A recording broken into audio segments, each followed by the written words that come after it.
we have a local story here. Yeah. But I think this type of thing's happening in a lot of cities around the country. But there was a 10-year-old boy who was arrested and charged for stealing an SUV and driving it into a crowded park or playground with a lot of kids around. Nobody was killed. I don't even know if anybody was hurt. Yeah, no. But pretty shocking that a 10-year-old committed this crime. And it wasn't a situation where he just wanted to go to the store and buy a toy, and so he didn't know what he was doing, and he grabbed his parents' keys and drove away. You hear stories like that sometimes. But this was actually something where this kid is a suspect in over a dozen cases. And in the last, I think recently, he's been charged 3 times with similar like car theft sort of robbery, charges. burglary, and assault with dangerous weapon. Right. Then he's 10, right? Yeah. And so this is a perfect highlight of how right now the average age of people that are committing these crimes is just getting like lower and lower. All over the United States, we hear about the Kia boys that are stealing cars. I just recently saw a video of a news reporting on some stolen vehicles, and there was a video of a cop that was talking to the reporter, and they were processing a red vehicle that was stolen and dumped in, it seems like decent condition off on the side of the road. It looked like it was over in Dinkytown. I think I recognized the building. But they were looking at the interior of the car, and then as he was talking about this stolen car epidemic, 2 stolen cars go right by, and the reporter's like, "Are those kids?" And he's like, "Yep, those are stolen vehicles." He's like, "But we can't pursue because it's too dangerous to do so right now." And I've seen interviews. Tommy G, the YouTube channel? I don't think so. Okay. Well, it's a guy, he goes into all sorts of like just ghetto-ass areas and like poor areas with lots of crime, and he sort of interviews and embeds himself with these people. And so he was taking rides around with the Kia boys and stuff and interviewing them and asking them, do you feel like, are you scared to get caught? Like, how do you feel when you outrun police? And they basically say that they're not really scared to get caught because they know that all they got to do is speed up and drive really crazy if cops start chasing them, because then the cops have a policy where they have to disengage and just let them go. And so they never get caught. And so they know that there's really no risk of doing this.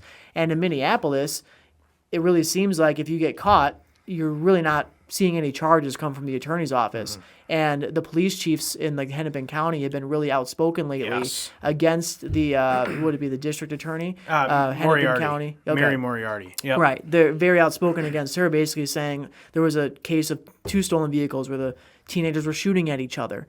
And they said, we just reported these people 3 days ago for charges, and our response was never answered. The parents have been asking us to get their kids off the streets so they don't get killed, and our pleas were not answered by the attorney's office, and 3 days later they get shot at. Luckily no one was killed, but nothing is being done about this. It's a huge epidemic.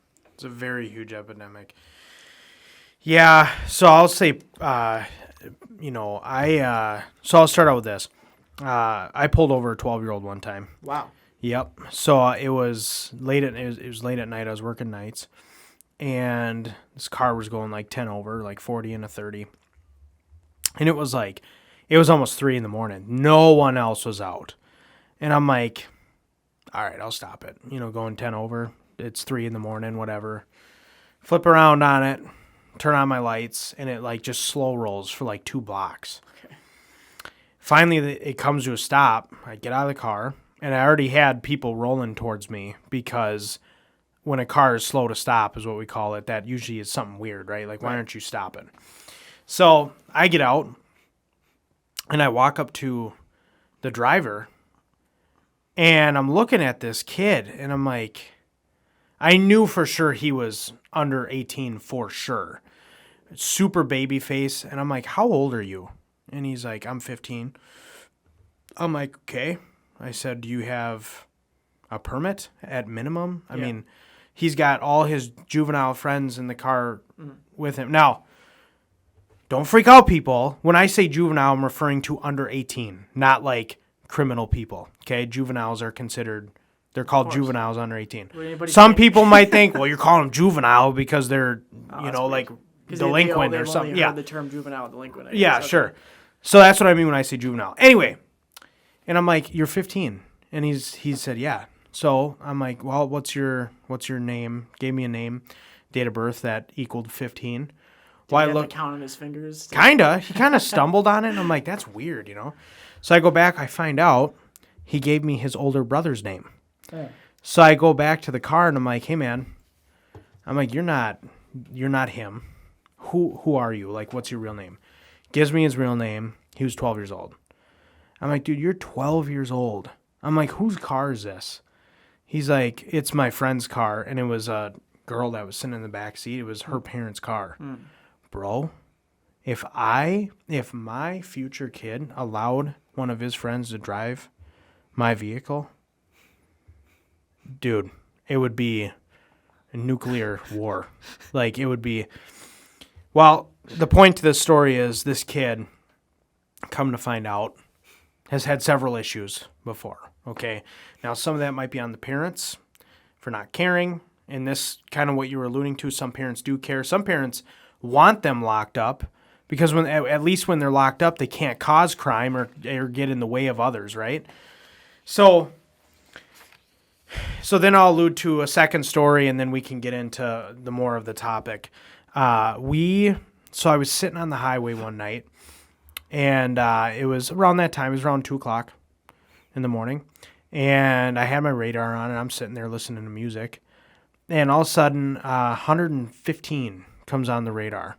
It's 65 miles per hour along there. And at first I thought my radar was just something was up with it or whatever. So I shut it off for a second. I turned it back on, and it was still at a solid like 112. So I, of course, right, car passes me. I flip around on it, and I'm going, and the car's not slowing down. So I call pursuit. We find it, a city to the north of us. 4 teenagers get out on foot, and we find all 4 of them. But the first question they asked us, the driver, the first question he asked us was, why did you continue to chase us?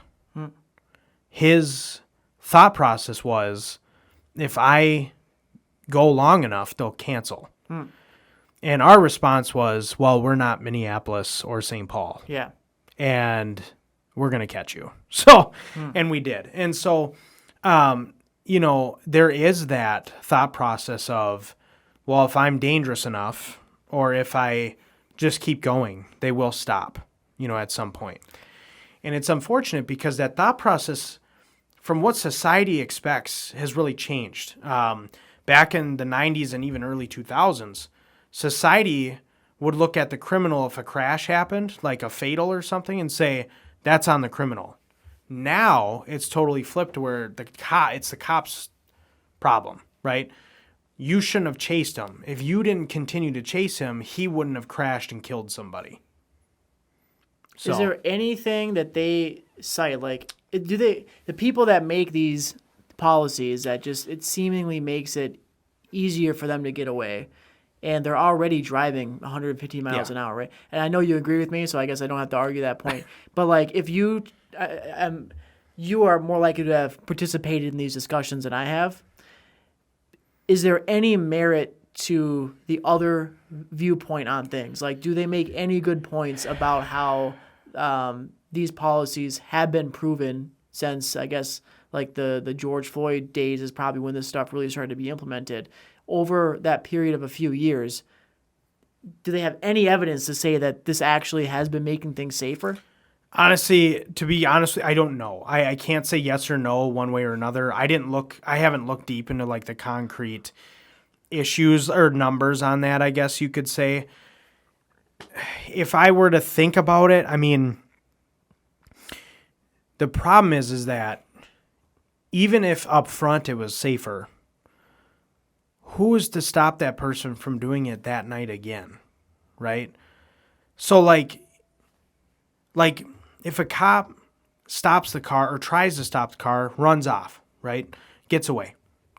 3 hours later, they're doing the same thing, runs off, gets away.